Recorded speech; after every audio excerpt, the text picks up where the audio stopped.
How you doing, guys? Today on this webisode I am going to talk about what I initially do with my engines when I'm going to rebuild them. I've decided to rebuild this Magnum 14. It's for my pseudo puller that I'm building.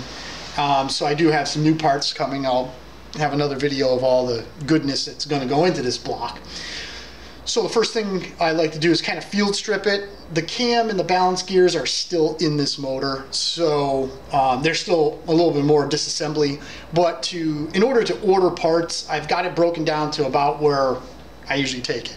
Bearing plates off. Obviously the crankshaft is out of it. The piston and the rod have been juked.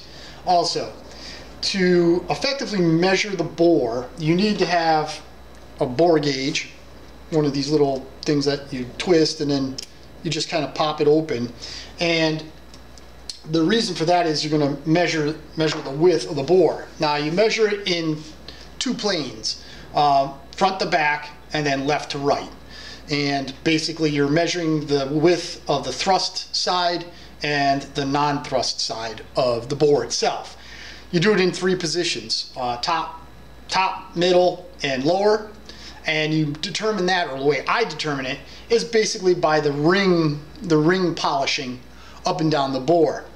Now, when you make those measurements, you got to make sure of a couple things. One, if there's a ridge in the bore where the rings have worn a ridge into the block, you want to be below that ridge. You don't want to take your measurement right on the ridge, because that would be a false measurement. In this case, this motor, it still has its original hone. There is a scuff mark on the thrust side of the bore, but in general it measured out. I'll show you in a second. So you're going to take a top measurement just below a ridge, if there is a ridge. Usually there's like a ring right where the rings come up and then they stop and then they start their travel back down. So part of the bore doesn't even have like a ring polishing, so you want to be below that. You want to be like in the middle of the bore, okay? And then at the base of the bore, right where the rings go down and then start their travel back up, the polishing stops. You want to be just above that, so that way you can get a good measurement at the bottom of the bore. And then you can measure things that, as you may know or heard of, there's out of round. Basically, is it still cylindrical all the way down? And taking those three measurements in each plane in the cross pattern, left, right, front, back, you can see if the bore is out of round, like egg-shaped. Also, by taking the three measurements, you can do a calculation and measure your taper and see if the bore has actually been worn out in a tapered fashion.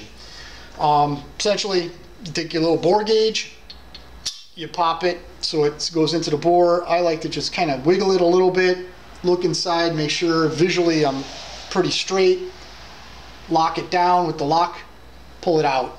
Now, you really should use a micrometer to measure this to get the most accurate. Nobody I know, nor do I have a micrometer that can go up to 3.5 inches, so I had to use my dial caliper.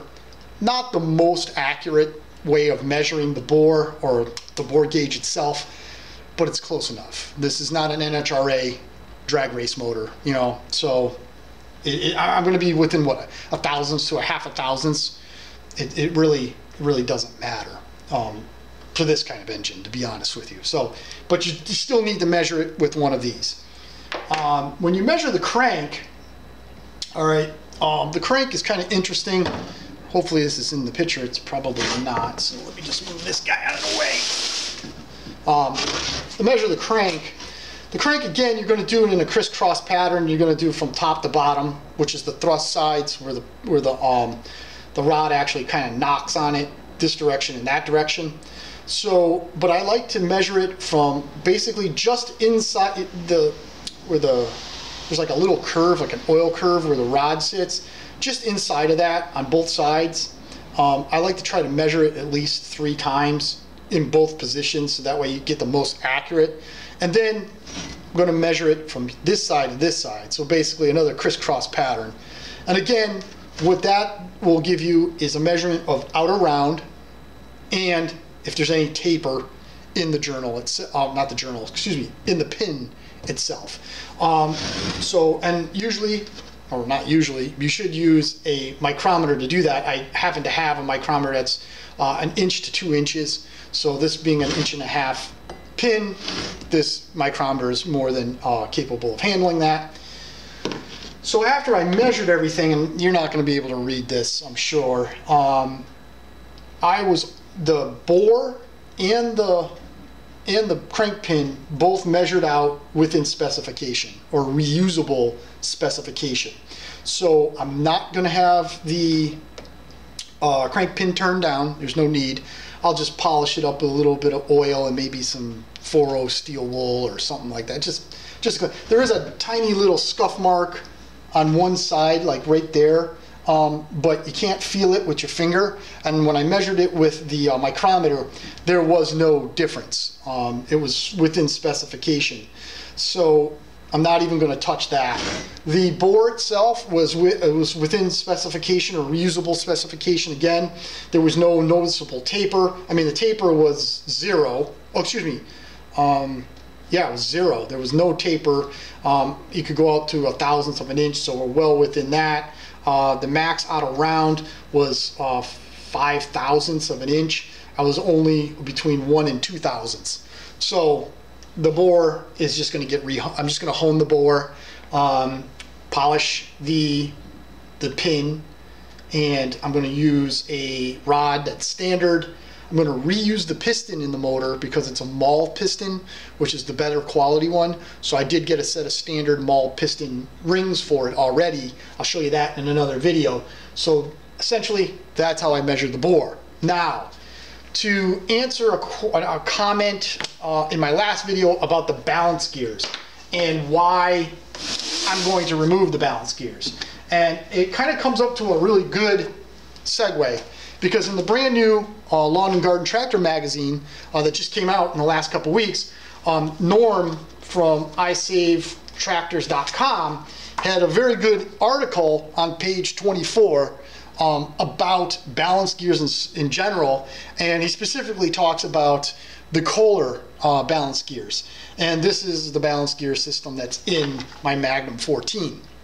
Now, his article is really informative. If you haven't had a chance to take a look at it, you really should, because it is a really good explanation of the balance gears. But with that being said, the balance gears itself are not like critical, really. And not to disparage anything that's written here, but if you're going to rebuild your motor and put it back on your tractor and mow your lawn, put the balance gears back in. This article is dead nuts correct, and I agree with every single word he says. But I don't plan on using this engine for mowing lawns. I plan on actually running it at a higher RPM than the specified Kohler, which is 3600. I'll probably run this at about 4,000. I do have 4,000 RPMs, well, valve springs, and I'll show those in another video for you. Once you go over 3,600, from what I've read and talked to people, the balance gears become a liability in the motor. And the reason for that is they're cast iron. They're not machined steel. So they have been known to come apart. Now, I don't know of anybody that the balance gears had actually come apart on. So with that being said, I don't have any personal knowledge. But even in the article, to a point, it says that it's only there to subside harmonic frequencies within the crankcase, creating a longevity issue. In other words, if they're not there, theoretically the motor is going to shit the bed earlier, or it's going to wear out faster. But that applies to a stock block in a stock tractor running 3,600 RPM, pulling little trailers and mowing lawns. This I'm going to run at a higher RPM.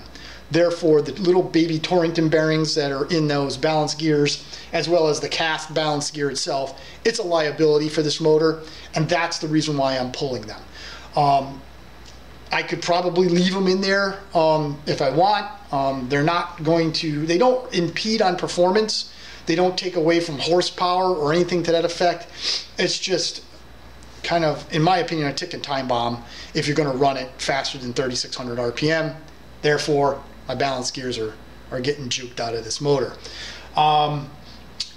what was the other thing I wanted to say? Oh, I'm gonna start cleaning this block up, take the valves and the cam out, take the balance gears out. That's next.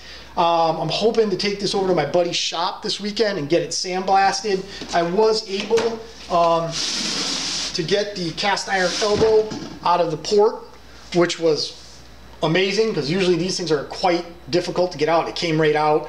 Even the threads in the bolts for like a manifold, exhaust manifold, they're in perfect shape. So I'm really happy with that. Obviously I haven't taken the cam cover off yet, but I'm working on all that stuff. Oh, one last thing. Another thing that's kind of interesting in the new magazine is the Red Square 2017 meet and greet. I did go to this. It's my friend Steve's place. You've seen videos in the past of me going to these meet and greets, but it actually made it to the magazine. And on page 51, right there, there's my little mule sitting there. It wasn't like a feature or anything like that, but it was pictured. I do have to give a big shout out to the author of this article, who is my brother. He has become a writer for Lawn and Garden Tractor magazine. He's going to be handling the wheel horse portion of the magazine every bi-monthly. So big shout out to Matt. He did a great job. The article is actually pretty informative. It was a great time. We had a lot of fun. So if you get a chance to take a look at the magazine, by all means. If you're like in the local southern Connecticut, southern New York area, and we have a meet and greet, let me know. You're more than welcome to come. All right, guys, that's a lot of information in just a short period of time. But I thank you for watching, and have a good day, and we'll catch you in the next video.